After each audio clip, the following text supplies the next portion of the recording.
Hello and welcome to Forever Rugby on Forever Sports and some midweek action for you as Australia take on France in the second of a three-match series tomorrow. It's kickoff at 12 o'clock South African Standard Time, so in the middle of the day. It's quite difficult to watch, but for those of you who work at home, for example, something that you can put on in the background. We will be live for this match tomorrow, an opportunity to try and watch a little bit of something different. We've been so focused on the Lions Tour and Currie Cup and everything sort of South African rugby. It was quite nice to do sort of Fiji versus New Zealand this weekend, this last weekend with the Canyo, and then tomorrow I'm gonna watch the France versus Australia, and I'll probably be going for France. I've never been a massive Australian rugby fan, but it'll be quite interesting to sort of see how it matches up, especially with the Rugby Championship moving forward. Let's go and see where Australia are at. We've seen that Argentina are kind of taking on Wales and drew over the weekend, and New Zealand are seem to be back, although it was quite a good game offered by Fiji. But tomorrow we will see a very much second string side take on Australia, and they lost last weekend after an 18-minute penalty from fly half, Rugby's fly half Noah Lelesio. So it should be a very close game tomorrow, and I think it was quite, not embarrassing, but it's quite worrying, I think, from an Australian perspective that a French team missing so many of their stars, probably should have won the game. I mean, lots of queries around that last Michael Hooper try, whether it should have been allowed and stuff like that. So a little bit of debate over there. But for those of you who are unaware, this is a French side without any of the players that featured for the two sides in the top 14 finals. So, you've got your local league and the two best teams. They then don't select any of those players for this tour. And the result, it's for many ththings. It's because obviously they would have had less training and stuff like that. And with bio bubbles and stuff like that, it becomes quite difficult in terms of traveling and stuff. So it was I think it was practically an easy thing to do. And they said, they're going to test out some depth. It is a bit of a weird year when there's a Lions Tour, even for other nations. New Zealand can't, don't really want to be playing against an Ireland, Wales, England, etc. So I mean, Wales, Argentina is probably the biggest sort of games that are happening. But usually during these sort of mid-year series, you would see a Ireland tour to New Zealand, a South Africa tour, an England tour to South Africa, maybe a Welsh tour to Australia and that type of thing. But we don't have that. So, it's Australia versus France, which is probably the biggest sort of series outside the British and Irish Lions series that will be taking place next weekend. It's a very, very interesting game up on Wednesday against the SAA, so go check out our video on that. So, that's why there's some big players missing, like the likes of Cyril Bayo, Julien Marchand, Anton Dupont, Romain Intermac, Bryce Dulin, for example. The likes are, lots of players missing. Gregory Aldrich, some of the top French players are not available within the squad. And they made a couple of changes for tomorrow as well. Before we look at the team styles, please smash a like on the video, subscribe to the channel. I'm quite keen to see what it'll be like, because I haven't watched a lot of Australian rugby in the last sort of 6 months. It was difficult to watch all the Super Rugby and the Currie Cup and the Rainbow Cup and stuff like that. So sometimes you have to sacrifice a few things. But this is how the Australians will line up tomorrow. It's the same 23 as last week. The only change that has been made is that Alan Alatoa will be on the bench, and Taniela Tupu will be starting. And it's quite interesting that Tupu, who's got I think he's got 25 matches for Australia, and just 6 of them are actually in the starting lineup. So a chance for him to try and sort of knuckle down that tight head spot. Michael Hooper will captain the side in the number 7 jumper. But if we look at some of the players there, we've got James Slipper, very, very experienced James Slipper, very solid tight head there. Then you've got Brandon Paenga-Amosa at hooker, as we said, Taniela Tupu at prop. The 2 locks will be Matt Phillip as well as Lucan Salakai-Mloto.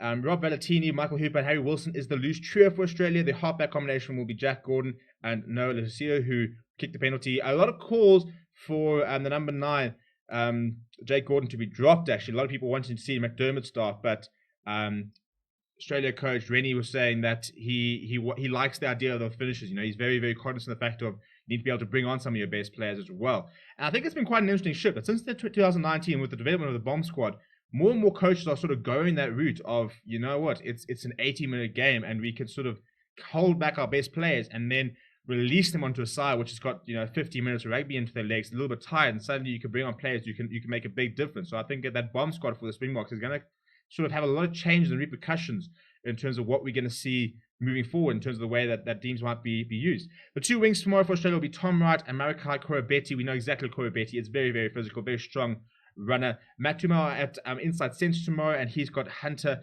Pasami next to him. I really like Matuma. I mean, he's a very, very good player. I'm a very big fan of having someone who, having sort of a flower type character, as sort of a second playmaker at inside centre. I really do enjoy that. I think it just offers so many options.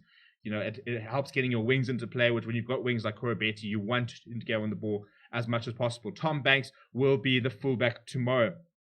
The reserves for Australia, we've got Lachlan Lonergan, Angus Bell, Alan Alatoa, Darcy Swain, Izzy Nasrani, Tate McDermott, very exciting to come off, coming off the bench, Len Ikitau, and Andrew Kellaway.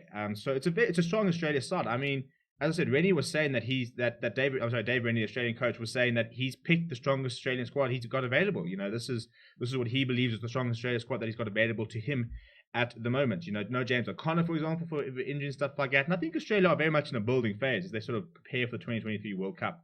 A lot of players who have moved on, obviously not having players like Israel Folau that they should. There's some big players they've lost over the years. So it's a bit of a building phase for Australia and Australia rugby. So interesting to sort of see how they go over the next sort of year. For the French, it will be captained by Anthony Delonge. He's one of the few sort of main sort of characters that we've come to sort of see in what is a very, very exciting French squad. Play such a nice brand of rugby. They're such an easy side to like, are the French. They've always had that sort of aura about them where they play nice rugby. They're very watchable. But obviously, it is quite a different side to what we sort of usually see. So in the front row, we've got Jean-Baptiste Gross, Guy Timbalo, and Wilfred Hopatin as the front row. As I said, no Cyril Bailly and no Julien Marchand, who are some very, very experienced players there. We, as South Africans, got quite used to a South African flavour in the locks, but tomorrow it will be here Pierre-Henry Azago and Cyril Cabal. The loose trio tomorrow will be Ibrahim Dowlo, Cameron Woki, and then Anthony Delonge in the middle of the scrum there. I think he'll be very important. I mean, he's very, very experienced player. He's got quite a few caps under his belt these days. He's 24 years old, so he is a young captain. But in the grand scheme of things, he's been part of that French setup for about 3-4 years. I think he's played almost sort of 10 games. So not the most experienced player, but he's an exciting young player. And I think that he's got a lot of good experience. He's been playing professional rugby for years and years and years now. I think he made his debut in top 14 when he was about 19 years old. So it's nice to have that sort of experience there. And then look, no Intermac and Anton Dupont, which is always like some of the best part about being able to watch France. But a nice chance to see the likes of Baptiste Kalut and Louis Carbonell. Louis Carbonell played quite well, I thought, last week. He kicked, I think it was conversion and penalty as well. So yeah, big game for him tomorrow. And I think it's, when it comes to sort of depth, probably sort of sitting there third, fourth choice, for France. I mean, when Intermac's back, he's obviously your starter and sort of your big star there.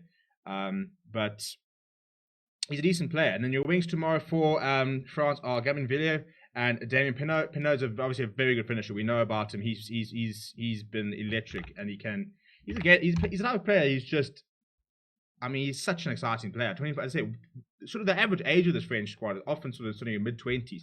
So you got Pinot, who's played 22 games for France and playing for about 4 years now. It's just 24 years old, so he made his debut at around 20. Once again, he's been playing for Clermont since he was a teenager.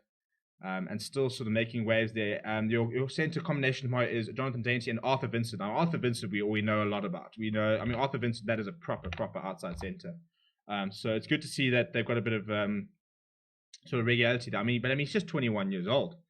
But he's such an exciting player. Big, not maybe the biggest sort of player, but he's effective. He's very, very effective. He's been playing, he was playing France under 20s 2 years ago. Now he's straight into the French side. He's already knocked up 11 French caps. So he's a very, very much a player for the future, but and for the present.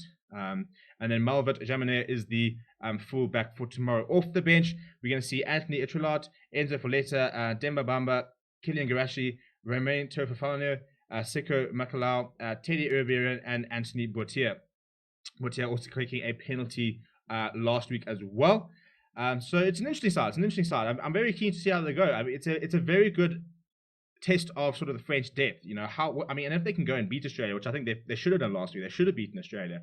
They play such an exciting brand of rugby to France. They're so nice to watch. And if they can go and get a result tomorrow, it will be massive for the amount of depth they have.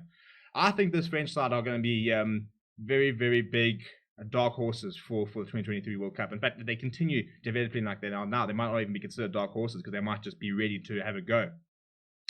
But it's going to be very exciting. I think that they're definitely a side to watch. And let's see what it is tomorrow. So please do come and hang out during the game. We'll be live for this as well as the British and Irish Lions versus South Africa A on Wednesday. So smash like on the video, subscribe to the channel, turn your notifications on as well so that you get a notification when we do go live. Let me know what your score predictions are for this game. I'm going to go France by 7. I think it will be quite a close game, but I think that this French side has got enough X factor and a little bit of power to be able to sort of get themselves over the line. But let me know what you think is going to happen. Thank you very much for watching. My name is Steven. As always, I'll chat to you guys very soon.